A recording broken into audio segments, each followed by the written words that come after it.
நிகழ்ச்சின்றது இதுதான் முதல் தடவை இங்கே நான் வர்றது.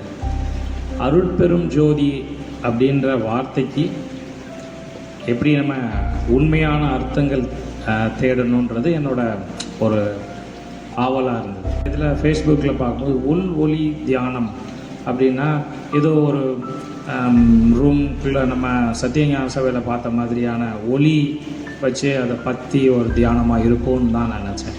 ஆனால் இங்கே வந்ததுக்கப்புறம் தான் நான் நினைக்கிறது வேறு.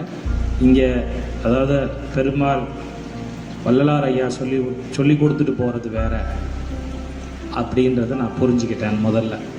ரெண்டாவது, மனம் உருகி நான் ஐயா காலையில் சொல்லும்போது சொல்லியிருந்தாங்க, ஒரு ஐயா பாட்டு படித்தாங்கல்ல காலையில், மனம் உருகி கண்ணீர் வந்தது அப்படின்னா எனக்கு இந்த கிளாஸில் மனசை விட்டு ஒரு அழுகையில் ஒரு சந்தோஷம் அப்படின்றது இன்னைக்கு காலையில் தான்.